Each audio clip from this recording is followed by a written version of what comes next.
Chapter 2. A slow stream of consciousness began to waft through Sam's brain like the smell of bacon that fills the air right before someone eats it all. The ever-so-vivid dreams that can never be remembered rapidly began to erase themselves as his eyebrows raised just enough to barely crack open his eyelids. It was the start of what promised to be yet another dull-as-hell day in the life of Sam Rittenhouse. He could pretty much map out the day before it began. He would take the next 20 minutes to wrangle himself out of bed, which was not a bed, it was a couch. Sam could neither afford a bed, nor did he have a place for a bed in his ultra-tiny apartment. The one-room studio apartment was the ultimate in downtown living, super cramped and small, very expensive, and located in an overpriced part of town, full of a bunch of well-to-do, cooler-than-you, bike-riding, beard-growing douchebags, or hipsters, as they refused to refer to themselves. The apartment was little more than a room and a closet. It didn't even have a kitchen. There were only two plugs. One powered the microwave, which sat on top of an empty mini-fridge. The other plug was across the room and remained empty. It was located in the vacant space where Sam imagined there would be a large, flat-screen TV. The reality of it was that he may never be able to get a flat-screen TV, or any other TV for that matter, seeing as he could barely afford rent, or food, or basic hygiene products. Once he managed to get himself up off of the slobber-stained, crumb-stashing couch, he would wobble his way into the closet. For some reason, in his closet resided a sink, a shower, and a toilet crammed into it. This closet listed as a bathroom in the apartment description. They called it a spacious bathroom with all of the amenities, but every morning, Sam would call bullshit on that. In a still sleepy stupor, he would fumble for a highly overused toothbrush that was broken and duct-taped back together, like a pair of glasses on some poor egghead's face. The toothbrush would go under the water and into his mouth straight away without any toothpaste.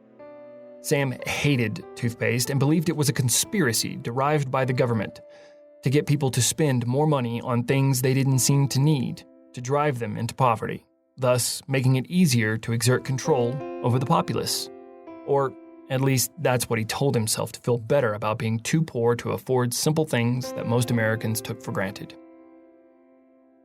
Raking the flavorless, worn brush across his teeth, Sam began to contemplate the rest of his day. There were some different options to consider here. He knew it was close to noon. That gave him about 5 hours before his shift started at the restaurant. 5 hours of chill before 8 hours of hell. Ideally, he would start the day off by firing up a fresh bowl of super sticky weed before commencing with the day's events. But recreations such as marijuana were for those with a silver spoon in their mouths. Instead, he would run some water over his hands and slide his fingers through his short-cut, dark brown hair in an attempt to make a severe case of bedhead appear somewhat purposeful. As he made the initial spit of plaque-filled saliva into the sink, he felt a slight twinge of pain that would come like clockwork from a cavity in the far back left molar. Flexing his neck muscles in coordination with squinting his eyes and scrunching his brow, Sam let out a gut-wrenching groan. This was the only way he could deal with the annoyance that persisted in killing him for almost a year. He reached back to the sink and grabbed a nearly empty container of Orajel from the spot opposite of where his toothbrush resided. With the precision of a well-oiled machine, he squeezed out the perfect pea-sized portion, as recommended by the manufacturer. He then slammed it into his aching tooth while reciting a quiet internal prayer for the pain to stop. The sudden onslaught of pain would dictate his actions for the rest of the day before his shift started. Originally, he had planned to go and train a little parkour with his longtime friend, Frank. He was itching to get another crack at a gap that they had been eyeing for quite a while. He bailed the previous 23 times, making exactly 23 run-ups, followed by 23 screams of frustration at not having the balls to follow through on the jump from one roof to another. The screams are what his friend Frank referred to as the mating call of the North American bitch. Instead, he would need to have a bit of a relaxed day. He needed a day that would keep his blood pressure and his heart rate low. The last thing he wanted to do today was to piss off his tooth and spend the rest of his day with his hand cupped firmly against his cheek. Instead of spending a sweaty day of frustration on some rock-covered rooftop, he would spend the day with the love of his life, Julia. Julia was a stunning young woman. She was about 5 foot 4 inches tall, with beautiful locks of flowing black hair, the kind of hair that fell perfectly on her shoulders every day. It was always perfectly styled, as though she spent all day with her stylist. Every strand was always in the exact right location, even the ones that fell in front of her beautiful face. They were perfect because it would force her to push it back behind her ear as she looked up at him with those gorgeous brown eyes. They too were also perfect. In fact, Sam could spend an entire day just talking about how perfect everything about her was. He even wrote down and memorized a list of all the things on her that he deemed as perfect. The list was up to 243 things. Many of them were subtle expressions or repetitious actions and habits that any human may have. But to Sam, they were noteworthy, and not only deserved to be written down, but also committed to memory. It was his plan to recite all of them to her once he had completed that list. However, that may never happen, because Sam possessed neither the balls nor the sack that it took to tell Julia that he loved her. In fact, he had not even told her that he liked her in that fashion. He attempted it once while they were in a 3-hour-long gaming session. He remembered it so clearly. There she was, in sweatpants and a t-shirt, hair pulled back into a perfect ponytail. He was getting his ass handed to him because he couldn't focus on the game as he was waiting for the right moment.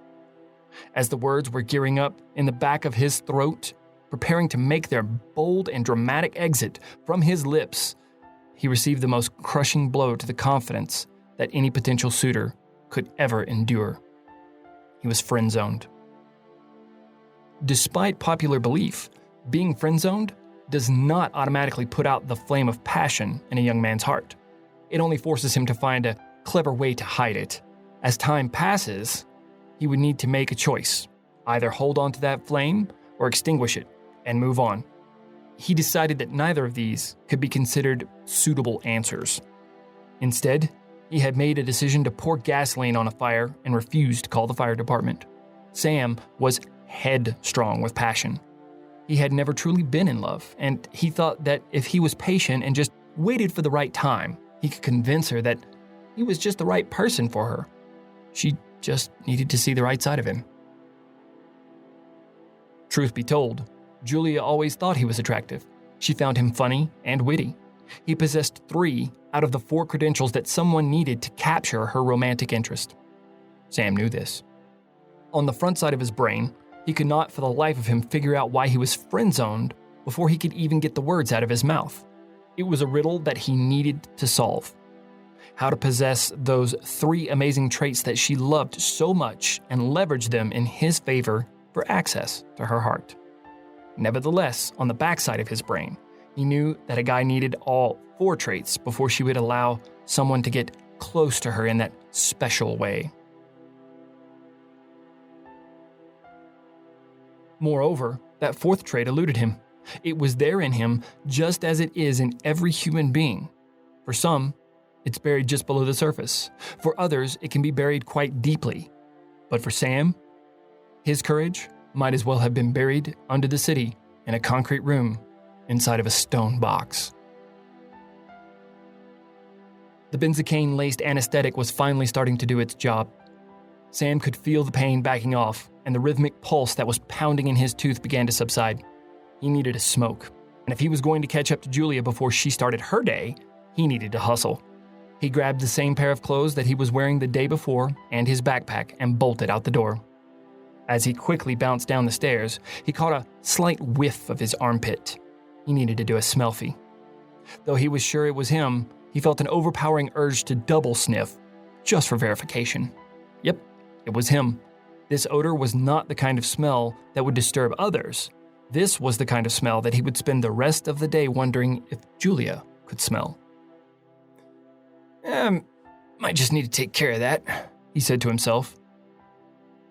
He reached into his bag and pulled out one of the few hygiene products that he owned. The 2-year-old stick of Old Spice deodorant lived in his bag for quite some time.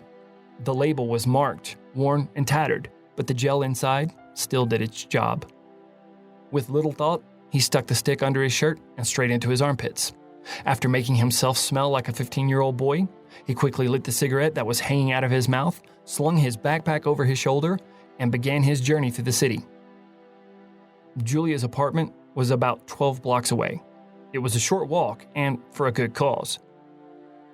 Not everybody gets to see angels.